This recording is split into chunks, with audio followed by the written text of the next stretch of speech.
Minnesota, we are back, and it is time for the second half of our 2023-24 season simulation. It is also time for the trade deadline. And let me tell you, we have a trade that we are making in this video. Ryan Hartman is no longer going to be a member of the Minnesota. And there are two reasons for that. The first reason is that Ryan Hartman has a 3-year, $4 million extension kicking in at the end of this season. On July 1st, Ryan Hartman's cap hit is going to more than double for the next 3 years. That is something that we simply just cannot afford at the moment. So Ryan Hartman, he's going to become unaffordable on July 1st. And I'm sure that his trade value is not going to be any better than this at the draft. So we have to move him in season, or we're probably not going to get too much for him. The second reason that we want to move Ryan Hartman is because he is listed as a two-way forward. Now that means that he is going to play a more defensive-minded hockey game. And while that is good for keeping the puck out of the net, we are not getting a lot of offense from the middle six right now. Sure, our leading point getter, Matt Zuccarello, is on the second line, but we could definitely do with some more offense from the middle six. So what I'm thinking that we do is that this year's trade deadline is we move Ryan Hartman for some sort of a middle six scorer to match up with Matt Zuccarello. Now, because I know what you're probably thinking, we just traded for Filip Zadina. So what if Zadina can be that middle six scorer? Well, we're going to find out, okay? I bumped up Zadina to the second line, and there is a month before the trade deadline. If Zadina is thriving on that second line and we start winning a whole bunch of hockey games, and Hartman is doing pretty well on that third line, then we'll keep him, right? And we'll move him at the draft. But if Zadina is thriving on that second line and Hartman is kind of falling behind on that third line, then we will move Hartman at the deadline. So let me just write down their point totals here. Ryan Hartman on the second line has 29 points in 49 games. Filip Zadina on the third line has 25 points in 49 games. Okay, so now 49 games apiece, separated only by 4 points. If Zadina manages to get more points than Hartman in that month, then we'll probably move on from him, which is unfortunate. But if Hartman, that's his people there, is on that third line with Johansson and the other two-way forward, then I don't know. Maybe we keep him and we move him at the draft.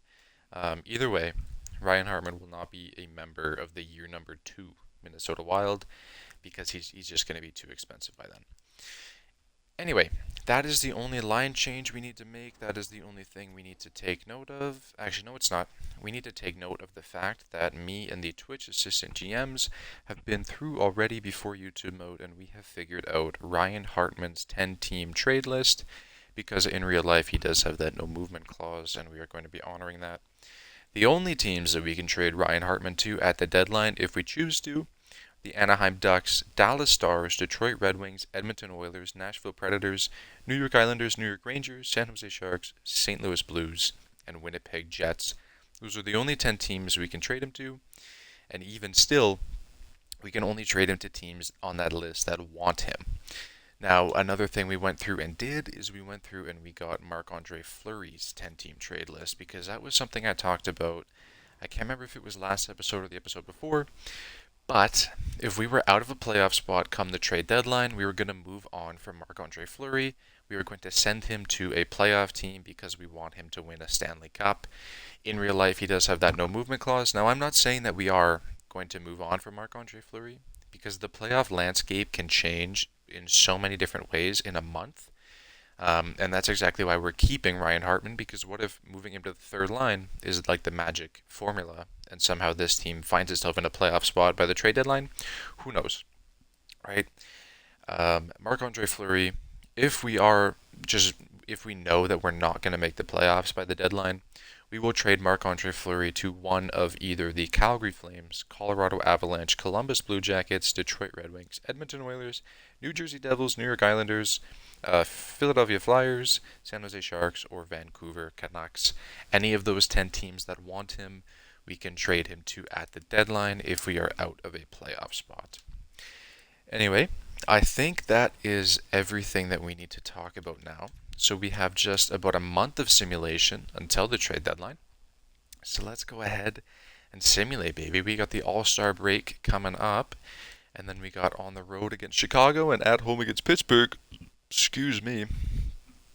Oh, Vancouver wants to give me Jonathan Lekkerimäki. Pardon me. I think that we can probably do without him. Who's Klimovich? Yeah, we don't really need those guys for Hartman. We're trying to win for the first 3 years. We don't want to trade away roster players for prospects. We're trying to win. So we lose against Chicago, which sucks because they hang on, Dominic Kubalik for a fifth. This could be big. This could be something. He's only 80 overall, but he fits on that third line. So we could. Ooh, what could we do? What could we do? He would be really nice to have for the fourth line. I'm not gonna lie, he would be really awesome to have for the fourth line. Mr. Kubalik, especially because it's only for 1 year. And we're trading back in the draft and we're giving up a fifth. Let's see. I do have 2/5, so we can afford to give one up. Oh, that's a third for next year that we're giving up. We don't have a lot of picks for this year. Or next year. Got a lot for the year after that. Okay. Okay. So in next year's draft, we are trading back in the third round because Ottawa is contending for some reason. So their pick is going to be further back than ours. We're giving up a fifth for this year, which is fine because we have a fifth anyway. And Kubalik would be really, really nice depth scoring to have on that fourth line instead of Mason Shaw, I think is his name. Now don't get me wrong, Mason Shaw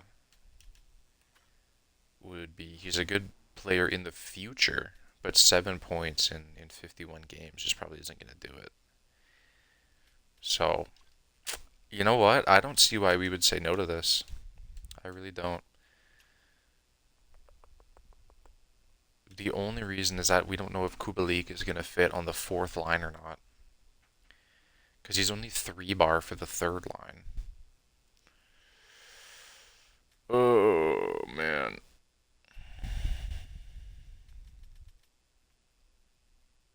You know what? If they would do it for just a fifth, I'd be happy with that. Kubalik for a fifth. Boom, they would do that. Okay, we're going to do that. Dominic Kubalik is on the team. We are going to try and slot him in on the fourth line here. Kubalik for a fifth. I don't feel bad about that trade at all. I don't feel dirty about that at all. I think we might have robbed Ottawa on that. Anyway, we're going to slow sim Kubalik's Minnesota Wild debut up against the Vancouver Canucks. This is not the Vancouver Canucks at all. This is the Las Vegas Golden Knights. No blue in the logo. No A. There is an A. I'm lost right now. I don't know what planet I'm on, but Chandler Stevenson scoring. Boldy ties it back up right away. We like to see that. Marc-Andre Fleury versus the former team, and Kaprizov from the hash marks gives us the lead late in the first. And Kaprizov adds on again from the other hash mark. We love this guy. We love this kid. And I was just saying to the assistant GMs before we started the stream that we needed a little bit more production from Kaprizov. He comes out here and he gets 2 goals against the Knights, but they tie it pretty early on in the second period now. 3-3 halfway through the contest. We do need a goal here in the second period. We can't let Vegas just walk all over us in the second. But that's exactly what we're going to do. All right, comes down to the third period. Tied 3-3. Is this a potential playoff matchup at some point during the Stanley Cup window?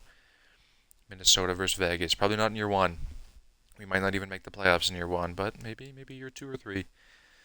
Let's go. 7 minutes to go, and Filip Zadina, newly on the second line, is sniping Ched from the hash mark, and now we need Fleury to hold on. We need Fleury to hold on, and we will. Let's go. The Minnesota Wild take it 4-3 over the Vegas Golden Knights. We like to see that. Filip Zadina from his spot, even though he scored from the left wing and we have him on the right wing.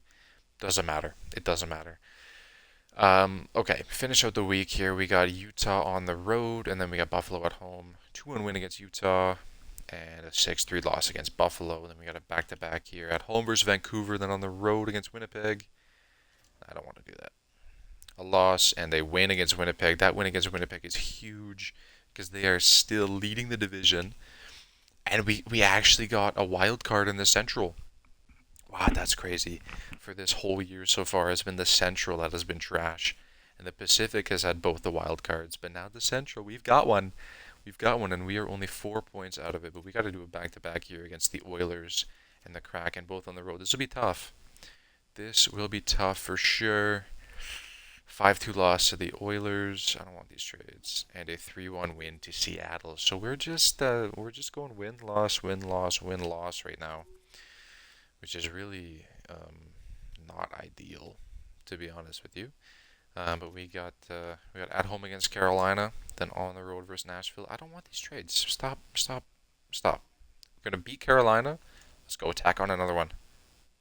A loss against the Preds. That is so tough. We are fighting with them, man. We are fighting with them, and we are still just 4 points out of a playoff spot. Like, we just cannot lock it down here. But we got one against St. Louis on the road. St. Louis is the holders of the wild card in the Central Division. If we win here, we can be within 2 points of them. Come on, win in regulation.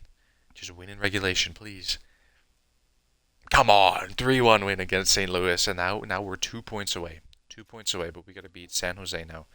Marcus Foligno and the San Jose Sharks, we beat him in regulation, and the Blues won too. So we're still 2 points back. Still 2 points back. And now we got Utah on the road, 3-0 win, and we are now in the wild card spot in the Central Division. See what I'm saying? So much can happen. Within a month, we went from being just 500 to now we're above 500 and in a playoff spot. But we got to beat Colorado now the day before the trade deadline. We're going to slow sim this game because I don't want to advance a day. Because I need to go in and I need to see the points totals for Zadina and Hartman. But Lehkonen scores early on in the first on Gustafsson. Power play for Colorado, and they can't score. We do not have a lot of shots here 10 minutes into the game. But Ryan Hartman does not want to be traded. He's going to tie it up. Tying it up on Georgiev from the hash mark. Let's just get to the end of the first here. Good stuff. Okay, never mind. Never mind. McKinnon scores 42 seconds left. We go into the second, down by a goal. We got to get this one back. We got to work hard. We're taking a lot of penalties, and we're not getting a lot of shots. It's a long penalty, but an insane penalty kill from Dominic Kubalik and the Minnesota Wild penalty killers. And Vinny Lettieri, fourth liner, tying it up from the boards. Insane shot, but Georgiev lets it slip. And we get to the third, tied 2-2. This would be a huge game to just get to overtime in, right? Just get that extra point. It's a divisional opponent, but Matthew Boldy wants both of them. Scoring it up from almost from the goal line. And now Marcus Johansson. We like that. Okay, but Ross Colton gets another one for Colorado. That's fine. We're still up by 1 thanks to Johansson. And we got 4 minutes left. 3 minutes left. 2.5. 1.5. Hold on, boys. McKinnon, with 19 seconds left, ties it up in regulation. That is not ideal. McKinnon scoring 2 times with less than 45 seconds to go in the period. And one of them is going to force overtime, boys. We got to jump in. Overtime, baby. Here we go. We lose the opening draw, and now Rantanen. Pass intercepted by Eriksson Ek. Kaprizov skates it into the corner. I love seeing them do that. But Eriksson Ek now with it up to Spurgeon. Across the blue line. Spurgeon. Nice deke there, but loses the puck. Gets it going. Eriksson Ek with the shot. And we are going to go power play for 2 minutes. Rantanen gets called for the slash. I didn't see it. But he is going to go 2 for slashing. And now this is a huge opportunity here. Johansson and Rossi are out there for the Wild. Rossi needs his faceoff win. There's Zadina there on the point. He can be the hero. Okay, but we're going to lose that faceoff to Ross Colton. And the puck will get out of the zone. Kaprizov skating back with it over to Rossi. Rossi trying to get into the middle, but he can't. Backhand flipper on net. Georgiev was behind the net for some reason. It was Kaprizov skating into the slot, blocked by, that's Ross Colton there. Now Cale Makar comes up on a break. It's Kaprizov back. Makar shot 5-hole is saved by Gustafsson. He plays it out. I was about to take a sip of my tea, but he played it out. Here comes Johansson up on the wing. He's fast. Goes behind the net. Out in front. Rossi rebound is potted by Kaprizov. His 28th of the season on the doorstep. The clean-up crew. Zach Hyman style. Kaprizov sees the loose puck and just, it's easy for him. Surgical, clinical, whatever you want to call it. The Minnesota Wild win and get 2 points against a tough divisional opponent. Uh-oh. No! Shit. Oh, son of a bitch. As any of you fucking EA Sports NHL 24 players out there know, the menus on this game are extremely slow. I meant to go in and view the stats, but for some reason I clicked edit lines even though I was on the stats button. So forcibly we are going to enter the trade line here, the trade deadline. I'm going to list us as a conservative buyer, and we're just going to have to do our thing on the proposed trade screen. So that's nice. So Ryan Hartman is here. He got, what is that? Fucking 6 points. It's 6 points in 15 games. 6 in 15 for Hartman. That's not ideal, to be perfectly candid. And Zadina got, what is that? 7. 7 points. 7 points in 15 games. Now, even though Hartman's production on a point per game basis went down, I am reluctant to trade him because this team is on quite a winning streak now. So I'm thinking that it might just be worth it to keep Hartman now, at least until the draft. Vegas Golden Knights traded Robin Lehner and Barabanek to the Ottawa Senators in exchange for Artem Zub and a third. But I'm thinking that I might keep Hartman and Fleury now because this team is in a playoff spot. This team has won a handful of games now, and we are kind of in a position where we maybe can have a shot at the playoffs. But it's like I really want to trade some of these guys. But I just don't think it's a smart move. The Nashville Predators trade Ryan McDonough to the Buffalo Sabres in exchange for a first and Kozak. Let's take a look at the available players right now, because maybe there is somebody who is going to tickle our fancy, like an Andrei Kuzmenko maybe. See, I'm still looking for that middle six scorer. Kuzmenko is that second line sniper. He fits on the top 6 forward lines. He would be nice. He would be really nice.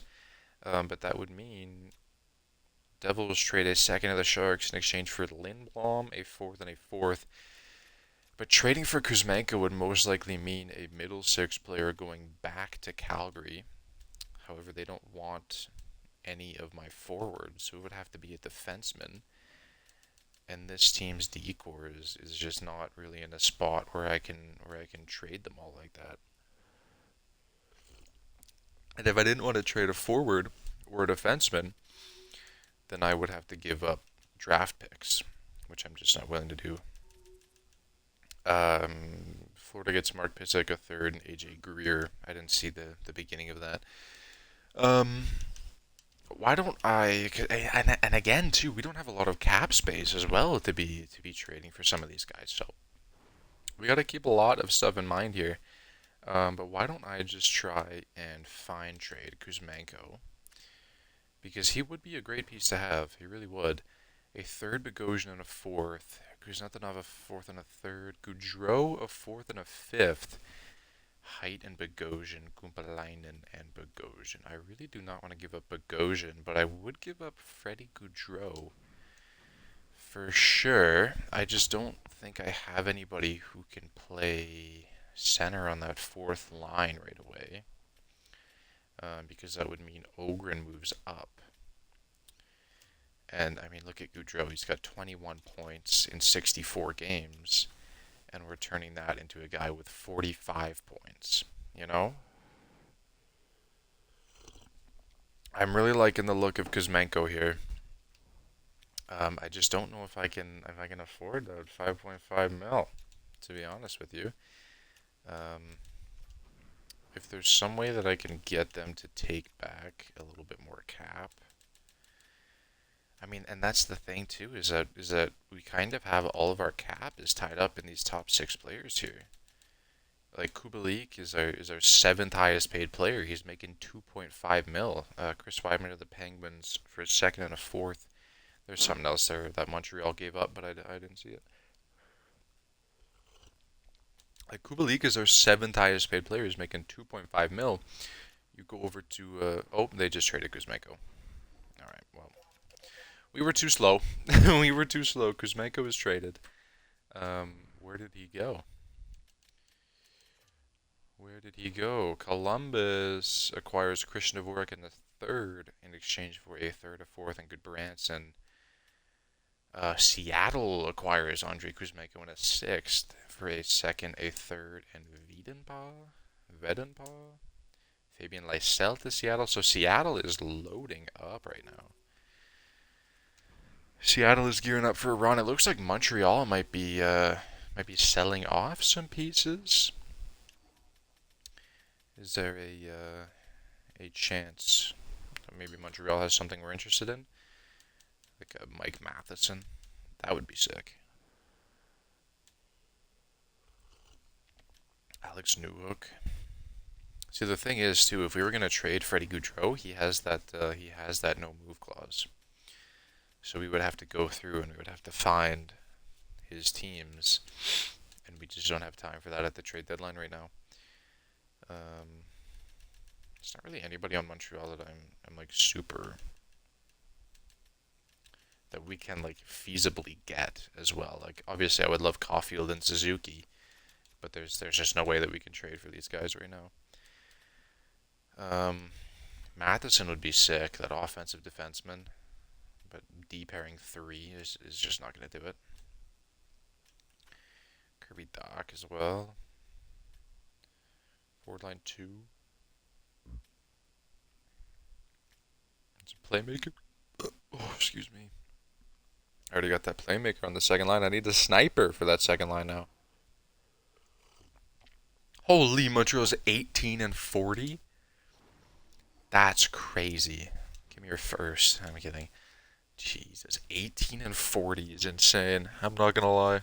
That's crazy. But they don't even have anybody on the block, which is the crazier thing. What about like Jason Zucker? He's a sniper. He's a two-way forward. In past though, I've known Jason Zucker to be a very reliable goal-scoring option. I don't want them to retain anything.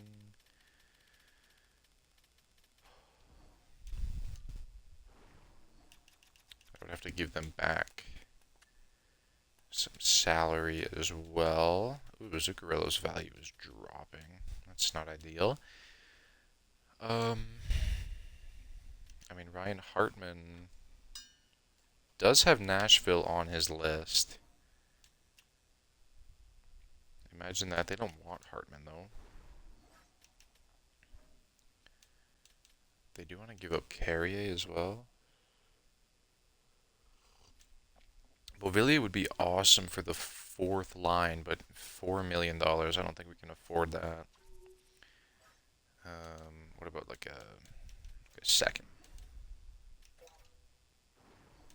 Second. Or a second. See, that might go through. That might go through. Ryan Hartman for Jason Zucker in a second. But is that a good trade? Right? That's the question we need to ask. Because Ryan Hartman has, what does he have? 35 points. Jason Zucker, 37. 15 goals for Zucker.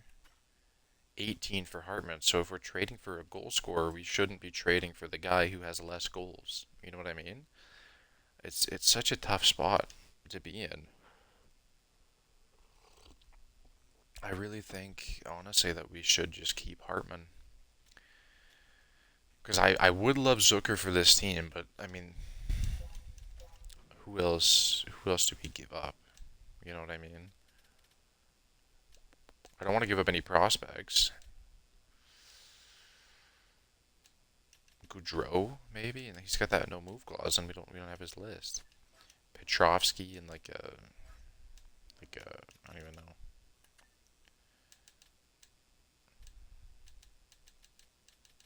Where's Letary?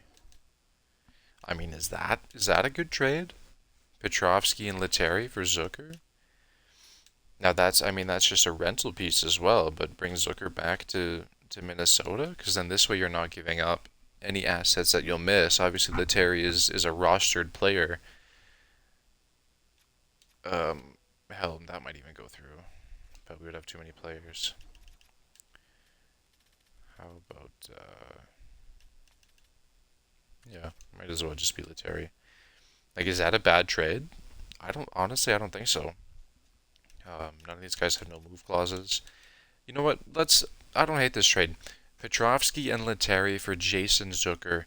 For some reason, Nashville is in playoff contention, but they're trying to sell some pieces. So we'll give them that medium top 9 center prospect and Vinny Letary for Jason Zucker. Trade accepted.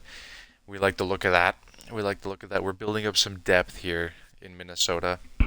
We are making the team deeper in the bottom 6. And it's hard to say that that's a bad trade. You know, we give up 2 guys that one of them wasn't even signed, and the other one is a fourth liner. And then you move that for admittedly a bottom 6 sniper. But better than nothing. You know what I mean? Better than nothing. Give it a bank. See, now we're down to like the 81 overall players. There's just not anything here. Barabanov would be a nice playmaker to play with Zucker. He fits in the bottom 6 line, so that's nice. He fits on the power play too. If we can get him on that 4th line with Zucker, but I don't think we can afford that, you know what I mean? Let's just go to find trade here. The San Jose Sharks. Barabanov. Johansson. It'd have to be a 1-for-1 swap, and at that point you're trading one player for exactly the same player. Like, yeah, Barabanov is younger, but he's also got a year less of control for $500,000 more, and I'm almost 100% sure he has less points. So, that's just not a good trade for us. Just not a good trade for us. Yeah, I don't really think that there's anybody else here that I would want to trade for, to be honest with you. There's just not really anything. Let's check the trade summary here, because I'm sure we've missed some. New Jersey gets a 2/3 and Osterley from Calgary. Calgary gets 2/3 and Mitchell from the Devils. Sure. We get Zucker for those two guys. Pacioretty to Buffalo with 2/3. Washington gets a second and some prospects. Buffalo also gets Ryan Strome for Isaac Rosen and a third. That's a good trade for Buffalo. Buffalo's loading up down the stretch here too. Columbus gets Dvorak. Montreal gets some picks and good Branson. Montreal the second and a fourth. Pittsburgh gets a third, fourth, and a Weidman. Chris Weidman is worth a second. Seattle gets Kuzmenko. Boston. Seattle gets Lysell. Florida gets Pissick and Greer for Sardiff and Kush. New Jersey gets Lindblom. Seattle got a second, or San Jose got a second. Lindblom is worth a second? That's crazy. Buffalo got McDonough for a first? Oh shit, dude. Buffalo got really good this deadline. Artem Zub a third for Leonard. Brendan Brisson and Korshak for Roy. Fourth and Tynan. So, not too much going on, to be honest with you. But, I mean, Buffalo is making moves.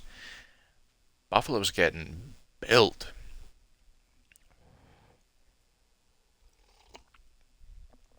I don't really think that there's any more trades that I need to be making. Unless there's somebody here that really tickles me. But I just don't think so. Trade alert. The Florida Panthers trade a 2025 second, Matthew Benning, Jay Davies to the Nashville Predators in exchange for Alex Carrier and a third. Carrier got a second for Nashville? That's crazy. That is crazy. What about Cam Atkinson? I would love Cam Atkinson on this team, but he's so expensive. He is so expensive. What if I just fine trade him? There's 20 minutes left. I don't have a lot of time. I'm just going to look. I'm just going to peep. Lactose intolerant people can't walk down the fucking dairy aisle. I'm just looking. Cam Atkinson. No trades. Okay, cool. Yeah, I think that's it. I'm even just going to back out of this deadline here. I don't want to wait for that extra like 15 minutes. And then quickly save the game. And what was I saying? We needed more production from Kaprizov. I mean, he's now our leading point getter, bro. We love that. We love that. Now, I'm not going to bore you guys with a whole bunch of line changes here, so I already went ahead and I made them. It's pretty much the exact same team as before the deadline. The only difference is Zucker is going to slide in on the fourth line. As far as the power play goes, we kept that fourth unit the same, except Shillington is going to be on the first line unit, and now Spurgeon is going to be on the second line. Zucker is not going to get any power play time, just because he's not super great for the power play chemistry. But hopefully he's going to help out that fourth line, our bottom six, with a little bit more depth scoring. Anyway, with that all being said, I think we are good to just continue the simulation here. Jason Zucker's first game against his old team versus the Nashville Predators. This would be a big win here. 6-4 regulation win is massive. The Predators 4 points ahead of us. They hold the last divisional spot. If we want to make the playoffs, well, there's no way we're catching the Jets. There's no way we're catching the Avalanche. If we want to make the playoffs, it's going to have to be as a wild card team, or we're going to have to catch the Predators. So we need to win pretty much every game against Western Conference opponents so far, or the rest of the season. And I see one game against an Eastern Conference opponent so far. So that's good. That's good. Let's finish out the week here. At home against Utah is a loss. At home against the Ducks is a shootout loss. On the road against St. Louis is a regulation loss. And just like that, we are back out of a playoff spot. But we're only 3 points back. We're only 3 points back. Back-to-back against the Ducks and the Kings on the road is a win and a win. That's big, man. That's big. We're only 1 point away now. Only 1 point away now. At home against St. Louis. Got to win this game. And you lose in regulation is tough. That's tough. All right, 3 points back. 3 points back. San Jose at home. Shootout loss. Vegas at home. I didn't see. is a regulation win, and we are back in the playoff spot, 3 points behind the Predators. We got to win here. We got to win here. If you guys want to lose in regulation, do it against the Senators. They are not even in the conference, but just get a point. Just get a point here, and you get two. You get two. That's big. That's big. And now you're 2 points up on the Blues, who you don't play again the rest of the season. But we got 2 games against the Avs, 1 game against the Jets, 1 game against the Blackhawks, who are not in the fight. But this is a huge Colorado, day off, and then Winnipeg. Both of them are at home. Just use that home ice advantage and steal. I want 3 points. There's 4 on the table. I want 3. Let's go against Colorado. Okay, your best you can do is 2. Best you can do is 2, but you got to win this game here. The Blues are hot on the tail. The Blues are coming. Come on, at home against Winnipeg. Come on.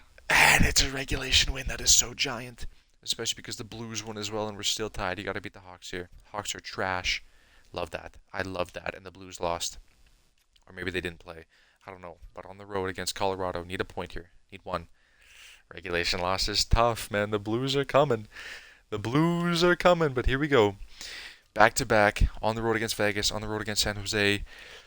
And you're gonna. Okay, you got 3 points. Is that a clinch? Nope. Nope. But we're 4 points up on the Blues. If my math is correct, we need 1 point in the last 2 games. If we want to make the playoffs, all we have to do is lose in overtime once. Or win. Just win a game. LA Kings, they're below 500. They're below 500. I'm going to jump into this one. No, we clinched. We clinched. We had to have. We have to have. There's no. Oh, no. We're fighting the Canucks now. We're fighting the Canucks. The Blues are out. The Blues are out. They have played 81 games. They can win their next game. The best they can do is 85 points. So the Blues are out. We are fighting the Canucks now, who we both have 2 games left. And it's like I said, all we have to do is get 1 point. Because what? If the Canucks win 2, then that's 87. Yeah, we just need 1 point. We need 1 freaking point. Come on. We're gonna slow sim this one. This is the potential clincher game. It's on the road against the Kings. You need to come out strong. You need to get on the board quick here. Not gonna happen. Okay, Gavrikov scores first. Walking the line like a bad man. Power play is killed off. Power play. Okay, no. Okay, we're good. No, we're good. Power play again. Score. Okay, that's fine. That's okay. 3rd period comeback. I'm already looking for it. It's the end of the first, but I'm ready to go down by 3. Okay, Spurgeon, gonna tie it up. Come on, that's hot. 59 seconds into the period, and we're losing again.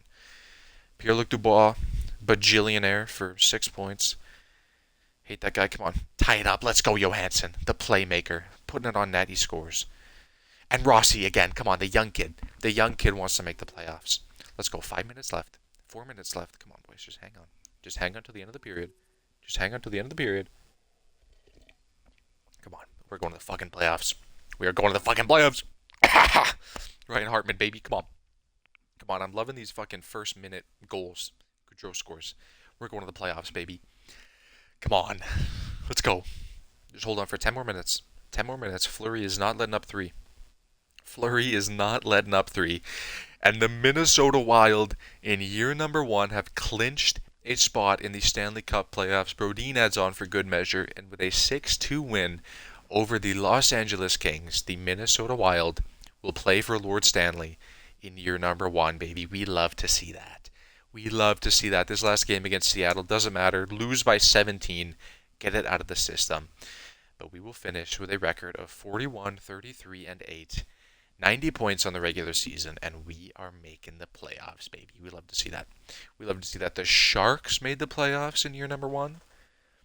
Hang on, I gotta take a look at their lines because, to my knowledge, the only player they added was Marcus Foligno, and there's no way he can turn that team into a playoff squad. Hang on, oh, that was edit lines. Hold on. I should save. I gotta save. That was a miracle run down the stretch. I gotta save because that's not happening again. Oh, I gotta sneeze really bad, but it's not coming. Zegras is at an 85? This brother, did he regress? I thought he started the save at like an 88. Anyway, San Jose. San Jose. Oh, Eklund just grew. Grandy Smith is here. Where is, how did Marcus Foligno do? 49 points. That might be better than Zadina, but I don't think so. Wow. Marcus Foligno, his best season ever. His best season in history for Marcus Foligno on the San Jose Sharks. Good for him. Good for him. This is not a playoff team, by the way. This team is going to get just donkeyed. Yeah. Anyway, let's see. I think we are playing the Jets in the first round, which is not ideal, to be honest. The winners of the Western Conference. Oh, the winners of the President's Trophy are the Winnipeg Jets. And I think that's who it's going to be. It's going to be the Oilers. The Edmonton Oilers. Connor McDavid. Look at that. 7-2-1 in our last 10 games. I mean, that is what you need to make the playoffs. That is a miracle run down the stretch. Let's take a look here at our season points, season wrap-up, before we end the video here. So, Kaprizov with 71 points, 35 goals, our only 30-goal scorer. That is good. That is good. I was saying we needed some more production from him. We needed some more points from him, and we got that 71. Zuccarello there was 69. Eriksson Ek. So that's the Kaprizov, Eriksson Ek, and Boldy. That's the first line there. Zuccarello on that second line. So Boldy with only 51 points is not ideal, to be honest. But you know, he's a young kid. You know, he's a young kid. He's gonna get there. He's gonna grow. Johansson with 48 points is a pleasant surprise. Zucker, how did he do with us? 8 points in 18 games down the stretch. That's fine. That's fine. I mean, that's kind of all we needed from Zucker. So we're happy about that. Zadina with 45 points. So he did do better than Foligno. No, Foligno got 49. And Zadina got 45. So that's fine. But, I mean, Foligno, there's reasons that we traded him. And those reasons are because he's going to be bad in the future. Right? He's not going to be very good for very long. So we're happy with that trade. Hartman there with 45 points. Rossi, Spurgeon. Kubalik did very nice for us. I hope 10 points in 31 games. Yeah, he actually did pretty well for us. Goudreau, Faber. Wow, Shillington did not have the offensive season that we were kind of hoping for out of him, but that's okay. That's okay. Ogren there with 14 points. Did not get any growth out of him, but that's fine. And as far as goalies go, both goalies had incredible seasons. Wow, 9-11 for both of them. 275, 281.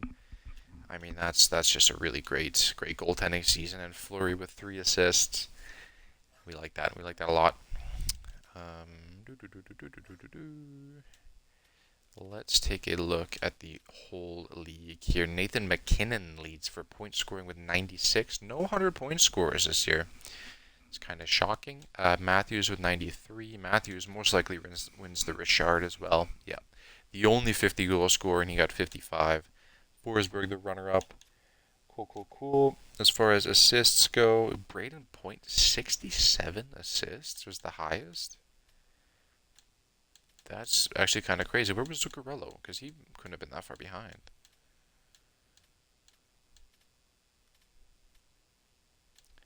That can't be right. 67 assists was the highest?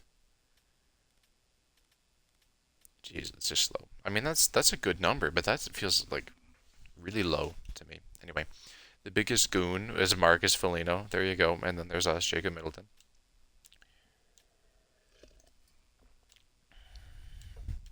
Connor Murphy was up there. The Selke Trophy is most likely going to Tyler Sagan. Wow. Who led in power play points? Is it Connor McDavid? Artemi Panarin. Wow, McDavid only with 25. But Panarin, 16 goals on the power play. 17 for Kaprizov. Let's go. 17 for Kaprizov. We like that. We like that a lot. Yeah. That's kind of kind of all we need to look at here. Let's take a look at our team statistics here. So goals for per game, we finished at 288, so that went up the last time we looked. Goals against per game was 287, so we're balanced.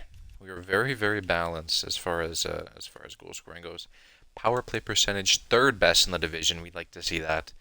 That power play really started clicking. Penalty kill percentage was the best in our division. Where are we in the league in terms of power play and penalty kill? So power play, this is 2, 4, 6, 8, 9, 10, 11. 11th in the league as far as power play goes, so top 50%. And then on penalty kill, we are third best penalty kill in the league. What about goals against per game? Goals against per game, that's 8, 9, 10, 11, 12, 12th. Goals for per game, 2, 4, 6, 8, 9, 10, 11, 12, 13, 14, 15, 16, 17, 18, 19, 20, 21, 22, 23, 24, 23. So we're very good at keeping the puck out of the net. We're not so good at scoring, which you kind of need to do. So that'll be an off-season adjustment, as we're going to have to worry about scoring in the off-season. But that's why we traded for Zadina. That's why we traded for Zucker, was because we're looking for some more bottom six scoring. But yeah, I mean, these are going to be our lines. This is where we're going to leave it. And I do have a question that I want to pose to you guys. So as far as the playoffs go, do we want a YouTube video that is the whole playoff run? Or do we want a YouTube video that is just each specific playoff round, right? So let's say somehow this team manages to win the Stanley Cup in year number 1. Do we want that whole playoff run to be in the same video? Or do we want the first round to be its own video, and then the second round to be its own video, and then the conference final to be its own video, and then the cup final to be its own video? I don't know how you guys want to go about doing that. How we did it for Montreal was we just did it all in the same video. But I feel like there's a lot of spoiling that can go on with that, right? Because if you look at the 2024 playoff run and it's like a 35-minute video, then you probably are gonna know how well the team does in the postseason. But if you look at it and it's like a hour and 20 minutes, then you're gonna know kind of where the team went. But if it's like each round, then you're kind of, that's sort of all that you're thinking about is the moment. So I don't know. Comment that down below. Let me know how you want to do the playoff structure for that. I'm totally impartial. It's whatever the consensus is what we'll do. So yeah, that is where we're going to wrap up the regular season for year number 1. The playoffs are coming next. Round 1 against the Edmonton Oilers. Thank you guys so much for watching, and we will see you in the next one.